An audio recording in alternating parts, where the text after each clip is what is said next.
నమస్తే, welcome to public focus news. ఈనాటి వార్తా విశేషాలు. ప్రజారోగ్య పరిరక్షణకు మెరుగైన విధానాలని అవలంబిస్తూ ప్రజలకు సేవలు అందించాలని ముఖ్యమంత్రి నారా చంద్రబాబు నాయుడు ఆదేశించారు.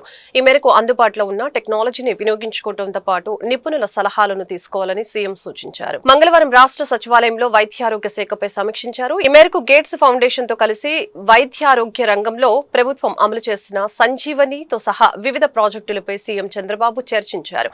ఏపీలో మెరుగైన ప్రజారోగ్య నిర్వహణకు గేట్స్ ఫౌండేషన్ ఆధ్వర్యంలో జాతీయ అంతర్జాతీయ స్థాయిలో వైద్యారోగ్య రంగంలోని నిపుణులతో కూడిన 10 మంది సభ్యుల బృందాన్ని ఏర్పాటు చేశారు. UN AIDS executive director Peter point, ప్రపంచ ఆరోగ్య సంస్థ సీనియర్ శాస్త్రవేత్త Soumya Swaminathan, AIG chairman D Nageswara Reddy, Singapore national university professor ఇకింగ్ టియో, retired IAS Aarti Ahuja, సైటెస్ chairperson Rizwan కోయిటా, Khosla labs వ్యవస్థాపకుడు Srikanth Nadamuni, gates foundation genomics and ఎపిడామిలాజీ director doctor Gagan Deep Kong, public health నిపుణురాలు Margaret Elizabeth, Delhi AIIMS endocrinology విభాగానికి doctor Nikhil Tandon అత్యున్నత స్థాయి నిపుణుల సలహా బృందంతో ఉన్నారు.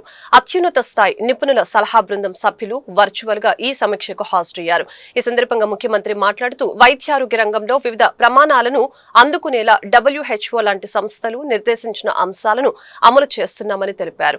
ప్రజల డిజిటల్ హెల్త్ రికార్డుల్ని సంజీవని ప్రాజెక్టు ద్వారా రూపొందిస్తున్నామని చెప్పారు. ఆరోగ్య వ్యవస్థను పటిష్టతను చేసే యోచనలో ముందుకు వెళ్తున్నామని మంత్రి సత్యకుమార్ యాదవ్ వెల్లడించారు. రాబోయే రోజుల్లో ఫీల్డ్ విజిట్ చేయడం జరుగుతుందని మంత్రి తెలిపారు. రాష్ట్ర ఆరోగ్య వ్యవస్థలో మార్పు తీసుకుని రావడం జరుగుతుందని మంత్రి సత్యకుమార్ యాదవ్ తెలిపారు. మంగళవారం మీడియాతో మాట్లాడుతూ 10 వ్యాధులను మ్యాపింగ్ చేసి ఎక్స్పర్ట్స్ ఆలోచనలకు అనుగుణంగా ట్రీట్మెంట్ చేయడం జరుగుతుందని వెల్లడించారు.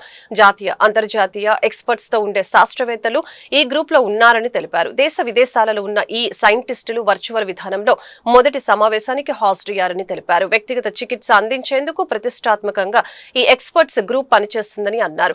ఆరోగ్య వ్యవస్థను పటిష్టత చేసే యోచనలో ముందుకు వెళ్తున్నామని వెల్లడించారు. రాష్ట్ర ఆరోగ్య వ్యవస్థలో ఒక ట్రాన్స్ఫర్మేషన్ తీసుకురావడం కోసం గౌరవ ముఖ్యమంత్రి ఒక హై లెవెల్ ఎక్స్పర్ట్ అడ్వైజరీ గ్రూప్ని స్థాపించిన విషయం తెలిసిందే. కమ్యూనికబుల్ డిసీజెస్తో పాటు 80% డిసీజ్ బర్డన్ ఉంటున్న 10 వ్యాధుల్ని గుర్తించి వాటిని మ్యాపింగ్ చేసి ఈ ఎక్స్పర్ట్స్ సజెషన్స్ రికమెండేషన్ ద్వారా వాటిని తగ్గించి ఒక నాణ్యమైన వైద్య వ్యవస్థను ఏర్పాటు చేయడం, ఆరోగ్య రంగాన్ని పటిష్టపరిచే దిశగా గౌరవ ముఖ్యమంత్రి నిర్ణయం తీసుకోవడం జరిగింది.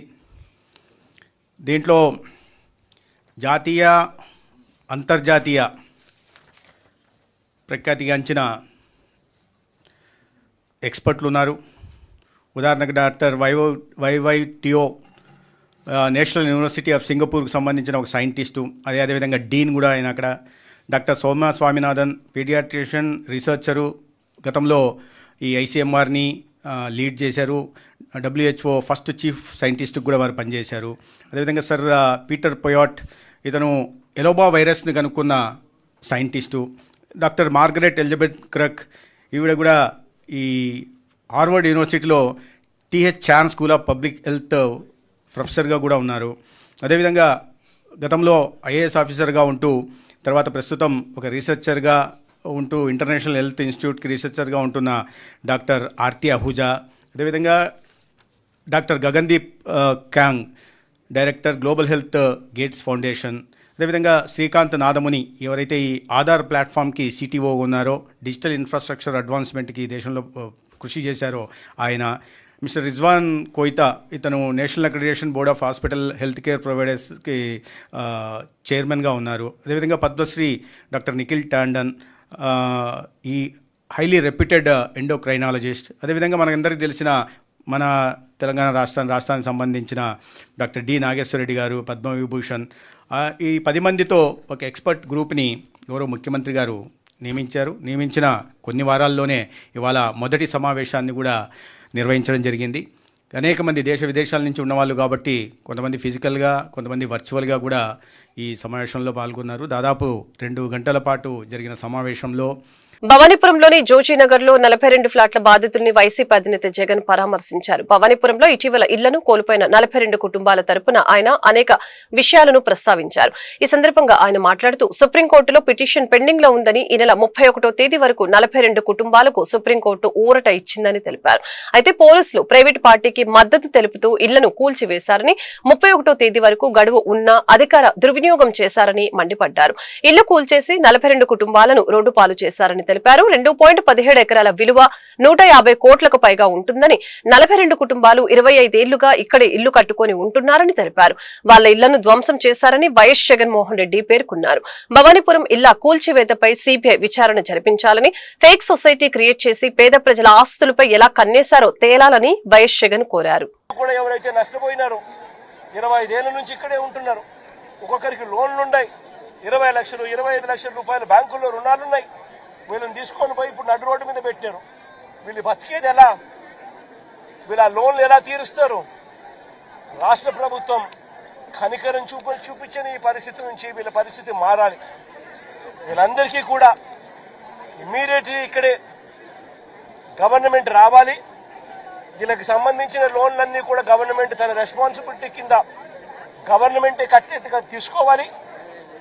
నష్టపోయిన వీళ్ళందరికీ కూడా ఇక్కడే స్థలాలు ఇస్తారా, లేకపోతే ఇలాంటి స్థలమే ఇంకో చోట ఇచ్చి ఇంకో ఇల్లు కట్టించి వీళ్ళకి న్యాయం చేస్తారా అన్నది గవర్నమెంట్ డిసైడ్ చేసుకోవాలి. చంద్రబాబు నాయుడు గారు గట్టిగా ఒకటే చెప్తా ఉన్నా, అయ్యా చంద్రబాబు, నువ్వు గన ఈ కార్యక్రమం చేయకపోతే రేపొద్దున మా ప్రభుత్వం వచ్చిన తర్వాత, వైఎస్ఆర్సీపీ ప్రభుత్వం వచ్చిన తర్వాత ఖచ్చితంగా చెప్తా ఉన్నాను, ఇదే ఎంక్వైరీ మేమేస్తాం, మిమ్మల్ని కోర్టు ముందర దోషులుగా నిలబెట్టడమే కాకుండా వీళ్ళందరికీ కూడా, బాధితులందరికీ కూడా కంటికి రెప్పలా మేమంతా కూడా కాపాడుకుంటూ, వీళ్ళందరూ కూడా ఎవరైతే నష్టపోయినారో ప్రతి ఒక్కరికి కూడా ఆ నష్టంలో ప్రభుత్వం భాగస్వామ్యమై వీళ్ళందరికీ తోడుగా ఉంటుందని చెప్పి బాధితుల తరఫున మీ జగనన్న మాటిస్తా ఉన్నాడు అని చెప్పి ప్రతి బాధితుడికి కూడా నేను చెప్తా ఉన్నాను.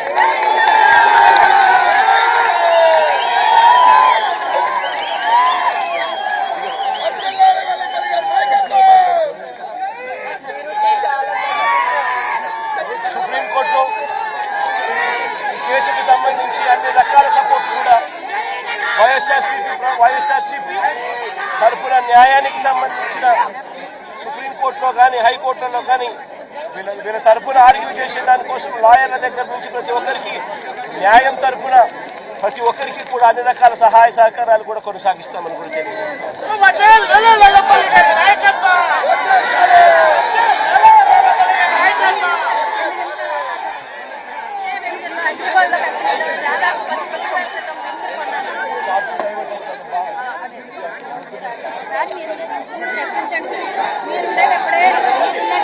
టీటీడీ పరిధిలోని ఆలయాలకు ధ్వజస్తంభాలు, రథాలు తయారు చేసేందుకు 100 ఎకరాల్లో దివ్య వృక్షాల ప్రాజెక్టుకి పాలక మండలి ఆమోదం తెలిపినట్లు చైర్మన్ బిఆర్ నాయుడు తెలిపారు. టీటీడీ పాలక మండలి సమావేశం ముగిసిన అనంతరం మీడియాతో ఆయన మాట్లాడారు. తిరుపతిలోని పద్మావతి చిన్నపిల్లల హృదయాలయంలో సౌకర్యాల కల్పనకు 48 కోట్లు మంజూరు చేస్తున్నాం. TTD board education sub committee ఇచ్చిన నివేదిక ఆధారంగా 31 విద్యా సంస్థల్లో డిజిటల్ క్లాస్ రూమ్స్, సీసీ కెమెరాలు, కంప్యూటర్లు, సిబ్బంది నియామకానికి ఆమోదం తెలిపాం. దాతల క్యాటేజీల నిర్మాణాలపై నూతన విధానం తీసుకుని రావాలని నిర్ణయించాం. భక్తుల సౌకర్యార్థం తిరుపతిలో 20 ఎకరాల్లో ఇంటిగ్రేటెడ్ టౌన్షిప్ నిర్మాణానికి ప్లానింగ్ కొరకు ఆర్కిటెక్ట్ నియామకానికి ఆమోద ముద్ర వేశాం. ఆలయాలు ఏదైతే ఉన్నాయో, తర్వాత దేశంలో ఉన్నటువంటి మిగతా ఆలయాలకు కూడా ధ్వజస్తంభాలు టీటీడీ నుంచి ఏర్పాటు చేయాలనే ఉద్దేశంతో పలమనేరు దగ్గర ఉన్నటువంటి మన టీటీడీ ల్యాండ్ లో 100 ఎకరాల్లో మనం ఈ ధ్వజస్తంభానికి సంబంధించినటువంటి చెట్ల పెంపకం కోసం ప్రణాళిక సిద్ధం చేస్తున్నాం.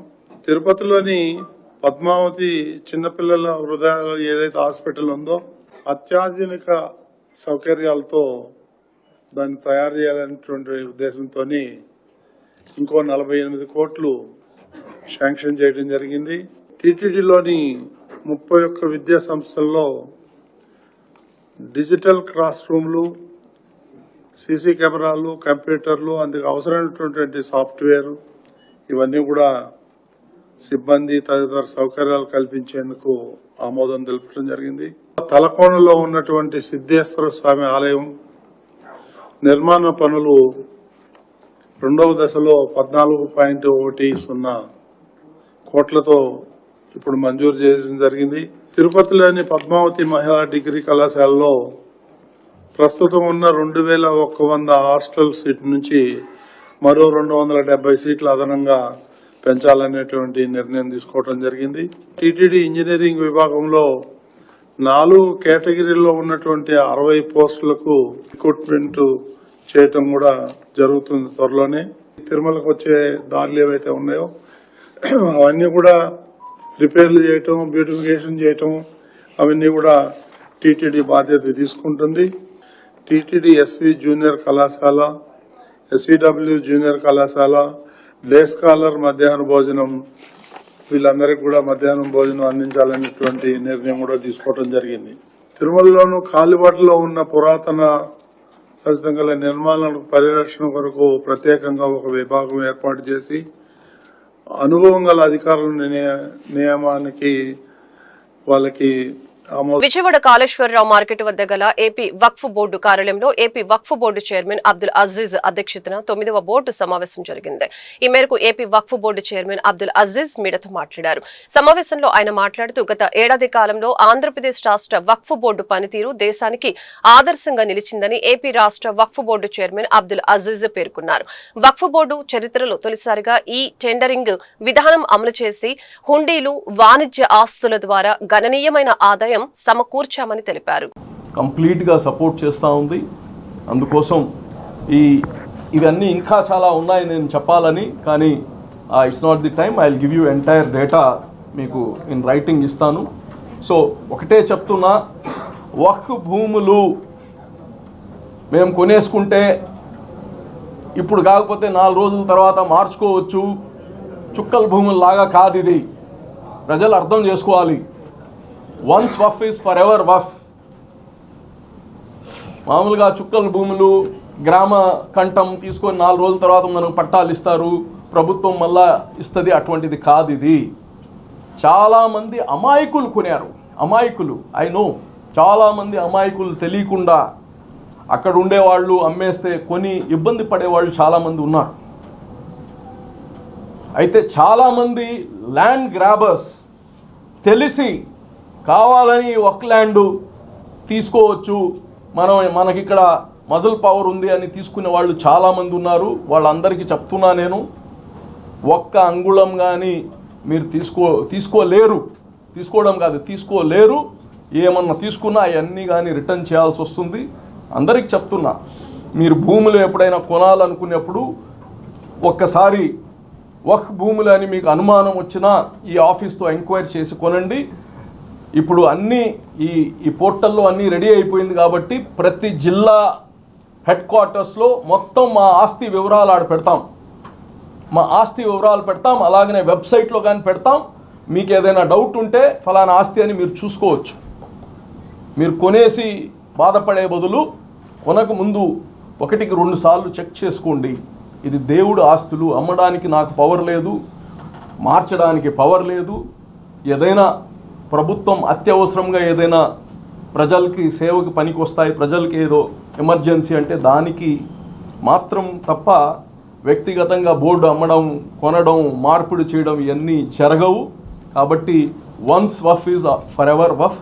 ఎవరు కానీ దయచేసి ఇటువంటి దాంట్లో మీరు ట్రేడ్ చేయొద్దు అని కానీ తెలియదు. విశాఖపట్నం కేంద్రంగా ఏర్పాటు చేసిన రైల్వే జోన్కి నేటి వరకు ఎందుకు గెజెట్ విడుదల చేయలేదని లోక్సత్తా రాష్ట్ర అధ్యక్షులు బి శెట్టి బాబ్జీ ప్రశ్నించారు. ఈ విషయమై కేంద్ర రైల్వే శాఖ మంత్రి అశ్విని వైష్ణవ్ కి లోక్సత్తా రాష్ట్ర పార్టీ తరపున బహిరంగ లేఖ రాస్తున్నట్లు వెల్లడించారు. లోక్సత్తా రాష్ట్ర అధ్యక్షుడు బి శెట్టి బాబ్జీ మంగళవారం గాంధీనగర్ ప్రెస్ క్లబ్ లో మీడియా సమావేశం నిర్వహించారు. ఈ సమావేశంలో ఆయన మాట్లాడుతూ 2019లో ఏర్పాటైన దక్షిణ కోస్తా రైల్వే జోన్కి నేటికి మోక్షం కలగలేదని తెలిపారు. తెలిపారు. 2025 జనవరిలో డిపిఆర్ ఆమోదిస్తూ ప్రధాని మోదీ శంకుస్థాపన చేసిన నేటి వరకు గెజిట్ విడుదల చేయకపోవడం సిగ్గుచేటని తెలిపారు. గెజిట్ విడుదల చేయకపోతే ఉద్యోగుల సర్దుబాటు, పాలన వ్యవహారాలు ఎలా జరుగుతాయని ప్రశ్నించడం జరిగింది. ఇప్పటికైనా కేంద్ర మంత్రులు, ఎంపీలు పట్టించుకొని దక్షిణ కోస్తా రైల్వే జోన్ గెజిట్ నోటిఫికేషన్ వెంటనే ఇవ్వాలని డిమాండ్ చేశారు. రైల్వే జోన్కి శంకుస్థాపన చేశారు. ఇప్పటికి 11 నెలలు పూర్తయింది. నేటి వరకు కేంద్ర ప్రభుత్వం రైల్వే కొత్త జోన్కి, సౌత్ కోస్ట్ జోన్కి ఈ రోజుకొచ్చి గెజిట్ విడుదల చేయలేదు. ఈ గెజిట్ విడుదల చేయకపోవటం వల్ల విజయవాడ, గుంతకల్లు, గుంటూరు, విశాఖపట్నం రైల్వే డివిజన్లన్నీ కూడా పూర్తి స్థాయిలో వెనకబడి ఉన్నాయి. ప్రధానమంత్రి గారు శంకుస్థాపన చేసినటువంటి ప్రాజెక్టుకే 11 నెలల సమయం సరిపోలేదా అని చెప్పి లోక్సత్తా నుంచి అడుగుతా ఉన్నాం. ఈ నెల మరి 19వ తారీఖు వరకు పార్లమెంట్ సమావేశాలు జరుగుతున్నాయి.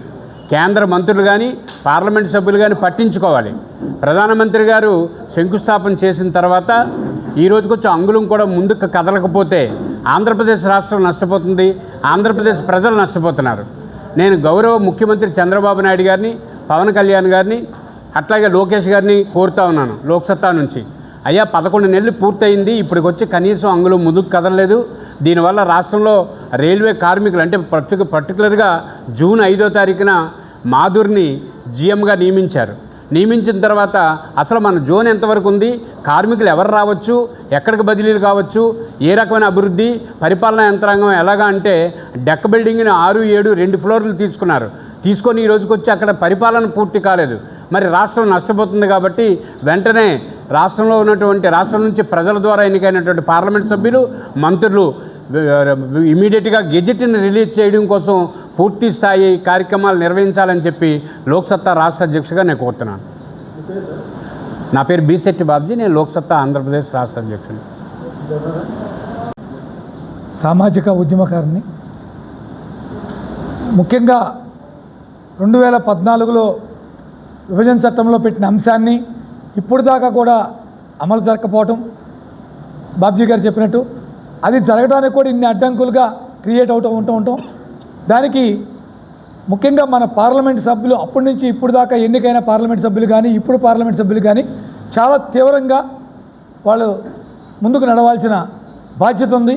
ఆ బాధ్యతని కంపల్సరీ నెరవేర్చి కేంద్ర ప్రభుత్వంపై ఒత్తిడి తీసుకొచ్చి దాన్ని నెరవేర్చాల్సిన బాధ్యత అనేది ముఖ్యంగా హెచ్చరిస్తున్నాం. తర్వాత ఇవాళ ముఖ్యంగా మనం భారతీయులందరం కూడా ఒక జాతీయ పండుగగా యాత్రికుల బస్సు అదుపు తప్పి రక్షణ గోడను ఢీకొని దానిపైనే నిలిచిపోవడంతో తృతిలో ముప్పు తప్పింది. ఈ సంఘటన పెద్ద దోర్నాల శ్రీశైలం రహదారిలో అటవీశాఖ చెక్ పోస్ట్ సమీపంలో సోమవారం చోటు చేసుకుంది. ప్రత్యక్ష సాక్షుల కథనం మేరకు వివరాలు ఇలా ఉన్నాయి. కాకినాడ జిల్లా తునికి చెందిన 40 మంది భవానీ స్వాములు శ్రీశైలానికి బస్సులో బయలుదేరారు. సోమవారం ఉదయం శ్రీశైలం ఘాట్ రోడ్లోని అటవీ చెక్ పోస్టు మూల మలుపు వద్ద వారు ప్రయాణిస్తున్న బస్సు బ్రేకులు ఫెయిల్ అయ్యాయి. దీంతో వాహనం అదుపు తప్పి రక్షణ గోడను ఢీకొని దానిపైనే నిలబడిపోయింది. లేకుంటే దాదాపు 30 మీటర్ల లోతున ఉన్న లోయలోకి పడిపోయేది. స్వాములు బస్సు దిగి ప్రాణాలు కాపాడుకున్నారు. క్రేన్ సహాయంతో బస్సును రోడ్డుపైకి చేర్చడంతో యాత్రికులంతా శ్రీశైలానికి బయలుదేరారు. ఈ ఘటనలో ఎవరికీ ఎలాంటి గాయాలు కాలేదు. మార్కాపురం శివారులోని ఇంద్రమ్మ కాలనీలో అనుమతులు లేకుండా నిర్మిస్తున్న నిర్మాణాలని అధికారులు మంగళవారం కూల్చివేశారు. ఇటీవల కొద్ది రోజులుగా అక్కడ ఉన్న ఖాళీ స్థలాల్లో నిర్మాణాలు జరుగుతూ ఉన్నాయని ఫిర్యాదులు రావడంతో అధికారులు స్పందించారు. తహసీల్దార్ చిరంజీవి మంగళవారం నిర్మాణాలని పరిశీలించారు. వెంటనే జేసీబీ సాయంతో వాటిని కూల్చివేయించారు. అనుమతులు లేకుండా ఎక్కడైనా నిర్మాణాలు చేపడితే చర్యలు తప్పవని తహసీల్దార్ హెచ్చరించారు. రాష్ట్రంలో వైద్య కళాశాలల ప్రైవేటీకరణకు వ్యతిరేకంగా ఒంగోలు నగరంలో సోమవారం వైకాపా ఆధ్వర్యంలో నేతలు, కార్యకర్తలు నిరసన ర్యాలీ చేపట్టారు. కలెక్టరేట్ నుంచి మినీ స్టేడియం వరకు ర్యాలీగా వెళ్లాలని ముందుగా చర్చి సెంటర్ కు చేరుకున్నారు. అక్కడి నుంచి ర్యాలీగా వెళ్లకుండా అరగంటకు పైగా కూడలిలోని నేతలు ప్రసంగించారు. దీంతో ట్రంక్ రోడ్డు, రైలు నిలయం రహదారుల్లో భారీగా ట్రాఫిక్ నిలిచిపోయింది. ఎక్కడికక్కడ వాహనాలు నిలిచిపోవడంతో నగరవాసులు, ప్రజలు ఇబ్బందులు ఎదుర్కొన్నారు. అందులో ఒక అంబులెన్స్ చిక్కుకుపోవడంతో స్పందించిన నగరవాసులు అత్యవసర వాహనానికి దారిచ్చారు. విద్యాశాఖ మంత్రి నారా లోకేష్ విద్యారంగంలో అనేక విప్లవాత్మకమైన మార్పులు తీసుకువస్తున్నారని తూర్పు నియోజకవర్గ ఎమ్మెల్యే గద్దె రామ్మోహన్ తెలిపారు. తూర్పు నియోజకవర్గ పరిధిలోని 4వ డివిజన్ పరిధిలోని ఏపీఐఐసి కాలనీలో రేగుల అనురాధ మున్సిపల్ ఎలిమెంటరీ స్కూల్లో అంగన్వాడీ స్కూల్ నిర్మాణానికి అనువైన స్థలాన్ని ఎమ్మెల్యే గద్దె రామ్మోహన్ పరిశీలించారు. ఈ సందర్భంగా ఎమ్మెల్యే గద్దె రామ్మోహన్ మాట్లాడారు. ఏపీఐఐసి జేఐసీ కాలనీలో నూతనంగా అంగన్వాడీ స్కూల్ ఏర్పాటు చేయడానికి 35 లక్షలను కేటాయించామని అన్నారు. ఈ అంగన్వాడీ పాఠశాలలో అన్ని సౌకర్యాలు కల్పించాలని స్పష్టంగా పేర్కొన్నారని అన్నారు. చిన్నతనం నుంచే మంచి పౌష్టిక విలువలతో కూడిన ఆహారం అందించడం ద్వారా వారు మంచి ఆరోగ్యవంతులుగా తయారు అవుతారనే మంచి ఉద్దేశంతో విద్యాశాఖ మంత్రి నారా లోకేష్ చక్కటి మెనూను సిద్ధం చేశారని చెప్పారు. ఏపీఐసి కాలనీలో అంగన్వాడీ స్కూలు నూతన భవన నిర్మాణం కోసం కార్పొరేషన్ వారు 35 లక్షలు శాంక్షన్ చేయడం జరిగింది. దానిలో వాళ్ళకి అన్ని సౌకర్యాలతో ఒక స్టోర్ రూము, క్లాస్ రూము, అదేవిధంగా కిచెను, వాష్రూమ్స్, అదేవిధంగా బాత్రూమ్స్ ఇవన్నీ కూడా కలిపి నిర్మాణం చేపట్టడానికి పిల్లల యొక్క అభివృద్ధి వాళ్ళు పుట్టిన దగ్గర నుంచి చదువుకుని ఉన్నత స్థితికి వెళ్ళే వరకు కూడా ప్రభుత్వం ప్రధాన బాధ్యతలు తీసుకోవాలని చెప్పి చేసే క్రమంలో ఈ అంగన్వాడీ పిల్లలు ఏదైతే వాళ్ళు చిన్నారులుగా ఉన్నప్పుడు పోషక విలువలతో కూడిన భోజనం పెట్టాల్సిన అవసరం ఉందని చెప్పి ఆ టైంలో ఎదుగుదల కూడా బాగుంటే జీవితాంతం దాని ఉపయోగం ఉంటుందని చెప్పి భావించి ఇవాళ లోకేష్ బాబు గారు చక్కటి మెనూతో పిల్లలకి భోజనం పెట్టడం జరుగుతోంది. అలాంటి వాళ్ళకి అన్ని లోన స్టోర్ రూమ్ వాళ్ళు వచ్చే సరుకులన్నీ కూడా భద్రంగా దాచుకోవడానికి, ఎలాంటి పాడవకుండా చూసుకోవడానికి అన్ని సౌకర్యాలతో ఒక బిల్డింగ్ని ఏర్పాటు చేసుకోవడం జరిగింది. అదేవిధంగా ఈ స్కూల్ని అప్గ్రేడ్ చేయాలనే ఆలోచన, అదేవిధంగా ఒక బయట నుంచి ఈ ప్రాంతంలో చదువుకున్న వాళ్ళు దీనికి కావలసిన నిధులు కూడా సమకూరుస్తామని చెప్పి మా కార్పొరేటర్ జాతి సాంబశివరావు చెప్తా ఉన్నారు. దాని విధానంలో కూడా ఈ స్కూల్నంతా కూడా పైనంతా కూడా బాగు చేసి పిల్లలకి దీని అవకాశం ఉంటే అప్గ్రేడ్ చేయాలనే ఆలోచన కూడా ఉంది 6-7 తరగతులకి. ఆ విధంగా విద్యా విధానంలో అనేకమైన మార్పులు తీసుకొస్తున్న మన యువ మంత్రివర్యులు నారా లోకేష్ బాబు గారికి మనస్ఫూర్తిగా నేను మా నియోజకవర్గం తరఫున కృతజ్ఞతలు తెలియజేస్తూ అంగన్వాడీ పిల్లలకి అత్యంత సౌకర్యవంతమైన బిల్డింగ్ని ఏర్పాటు చేసుకోగలిగినందుకు కొండూరు మండలంలోని కుంటముక్కల గ్రామంలోని డాక్టర్ బిఆర్ అంబేద్కర్ గురుకులం బాలికలు పాఠశాలని మైలవరం ఎమ్మెల్యే వసంత వెంకట కృష్ణ ప్రసాద్ మంగళవారం ఆకస్మిక తనిఖీ చేశారు. విద్యార్థినులతో సరదాగా గడిపారు. తల్లికి వందనం పథకం అందరికీ వర్తింప చేశారా అని ప్రశ్నించారు. అందరికీ ఈ పథకం కింద సొమ్ము జమ చేసినట్లు వారు తిరిగి సమాధానం ఇచ్చారు. ఇక్కడ భోజనం బాగుంటుందా? వారానికి ఎన్నిసార్లు నాన్ వెజ్ భోజనం పెడుతున్నారు? ప్రతిరోజు గుడ్డు ఇస్తున్నారా లేదా అని ప్రశ్నించారు. భోజనం నాణ్యతతో రుచిగా శుచిగా ఉంటుందని విద్యార్థినులు సమాధానం ఇచ్చారు.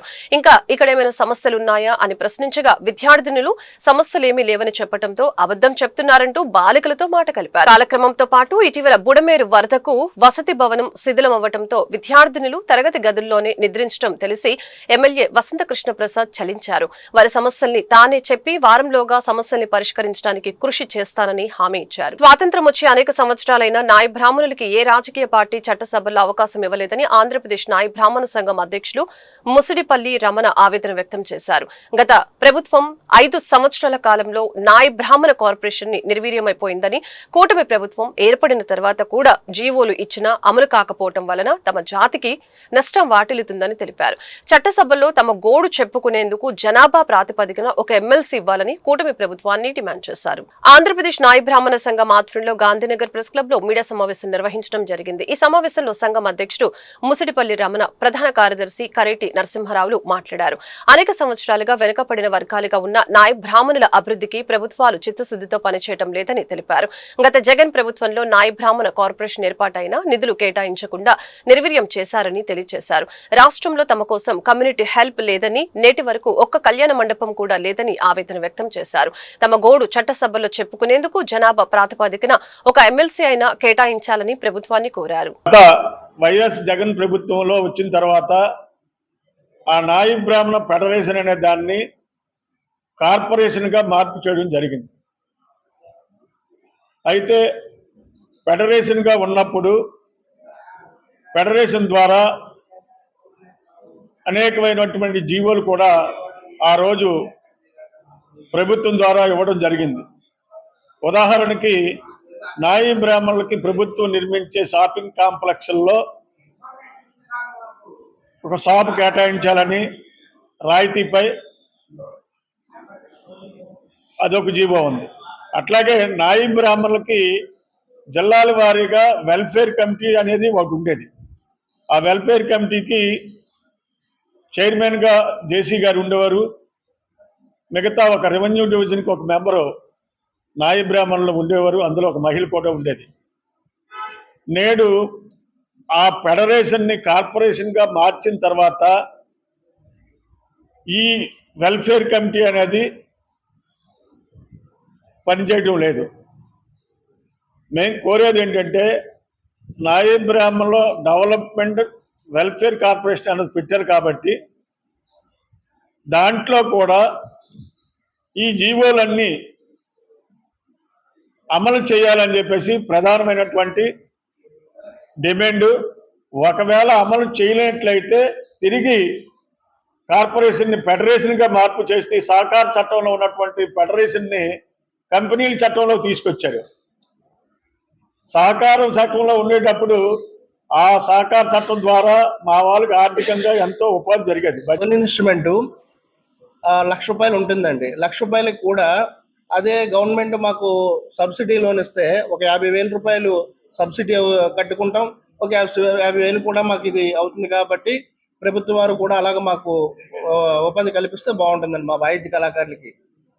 ఇంకా ఏంటంటే మాకు ఉన్న సౌకర్యాల గురించి ఉద్యోగ భద్రత కూడా కల్పించి బాగా అన్ని రకాలుగా ఆదుకుంటారని మేము కోరుకుంటున్నాం సార్. అది నా పేరు రాయవరపు నానాజీ అండి, రాష్ట్ర వాయిద్య కళాకారులు జేఎస్ఎల్. అనుమతి లేని భవన నిర్మాణాలు తొలగిస్తామని విజయవాడ నగరపాలక సంస్థ కమిషనర్ ధ్యానచంద్ర తెలిపారు. అర్హులైన అన్ని భవన యజమానులు నిర్ణీత గడువులోపు దరఖాస్తు చేసుకుని తమ భవనాలని క్రమబద్దీకరించుకోవాలని కమిషనర్ కోరారు. Chief city planner K Sanjay Ratna Kumar సూచనల మేరకు కార్పొరేషన్ పరిధిలోని ఉన్న అనధికార నిర్మాణాలపై చర్యలు చేపట్టారు. ఈ ప్రక్రియలో బందర్ కాల్వ, నేతాజీ వంతెనలో ఉన్న అనధికార నిర్మాణాలను గుర్తించి తొలగింపు చర్యలు చేపట్టారు. ఈ సందర్భంగా కమిషనర్ మాట్లాడారు. విజయవాడ మున్సిపల్ కార్పొరేషన్ పరిధిలో ఏవైనా అనధికార నిర్మాణాలు లేదా భవన మార్పులు అనుమతులు లేకుండా చేపడితే వాటిపై తక్షణ చర్యలు తీసుకోవాలని విఎంసీ టౌన్ ప్లానింగ్ బృందం నిరంతర పరిశీలన చేపట్టాలని తెలిపారు. అనధికార నిర్మాణాలను గుర్తించి తొలగించే కార్యక్రమం కొనసాగిస్తుందని తెలిపారు. కావున నగర ప్రజలు తమ నిర్మాణాలు అనుమతులతోనే చేపట్టవలెనని, లేని పక్షంలో విధి నిర్వహణ చర్యలు తప్పవని ఈ సందర్భంగా తెలియజేశారు.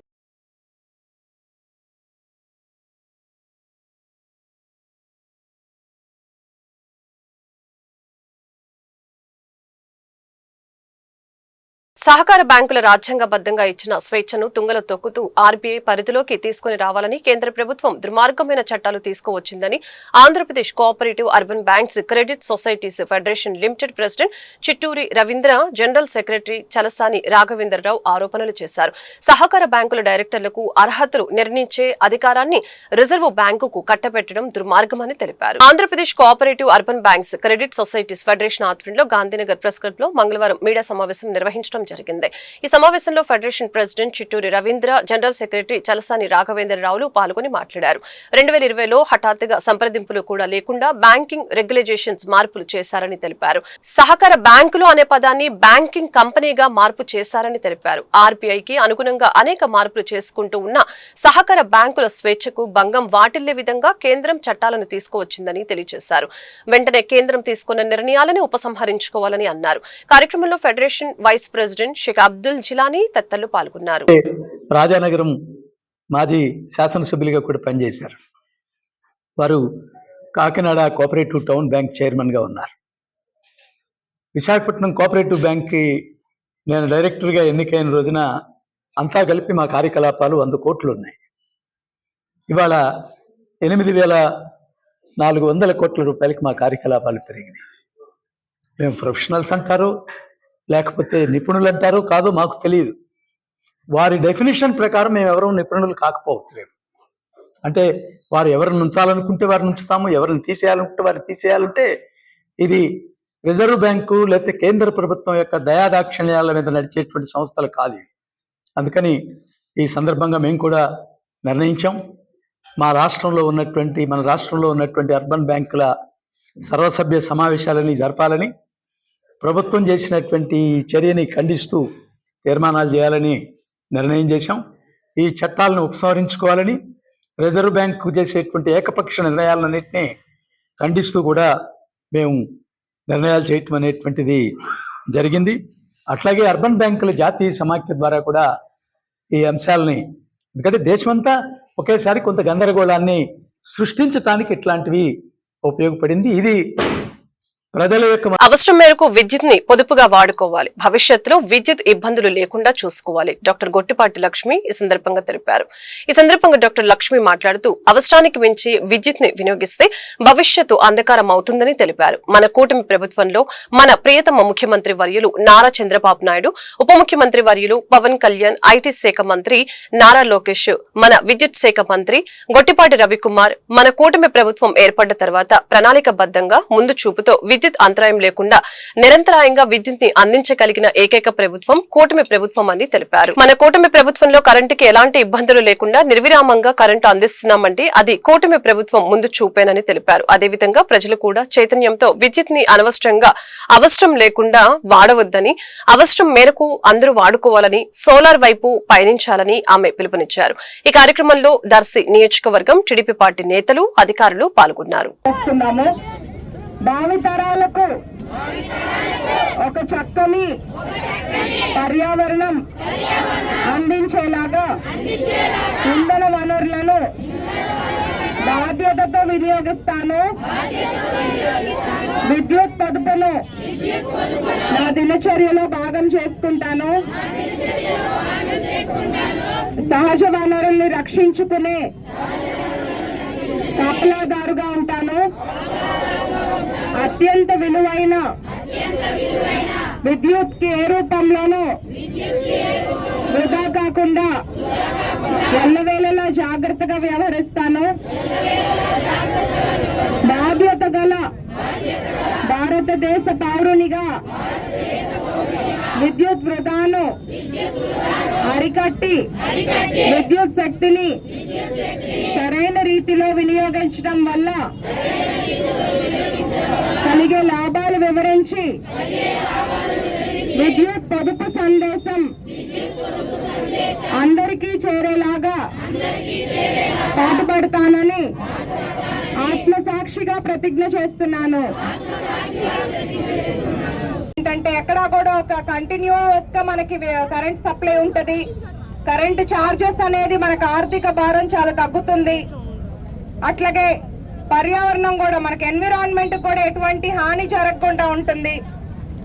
ప్రతి ఒక్కళ్ళు సోలార్ వైపు ఇంట్రెస్ట్ చూపించాలి, అవగాహన పెంచుకోవాలి. అట్లాగే పిల్లలందరికీ వాళ్ళ టేక్ హోమ్ మెసేజ్ ఏంటంటే మీరు ఇంట్లో ఎప్పుడు లైట్స్ ఫ్యాన్స్ ఉన్న వృధాగా ఆ రూమ్ లో ఎవరు లేకపోతే మీ పేరెంట్స్ వచ్చి అమ్మా నాన్న ఆపాలని కాదు, మీరు వెళ్ళి ప్రతి ఒక్కరు కరెంట్ వేస్ట్ చేయకూడదు. కరెంటే కాదు, నేచురల్ రిసోర్సెస్ ఏవి కూడా వేస్ట్ చేయకూడదు అని పిల్లలు ఎప్పుడు గుర్తుపెట్టుకోవాలి. కరెంట్, వాటర్ ఇవన్నీ మనకు చాలా ఇంపార్టెంట్. అర్థమవుతుందా? ఈ వార్తలు ఇంతటితో సమాప్తం. మరొక బులెటిన్లో మళ్ళీ కలుద్దాం. నమస్కారం.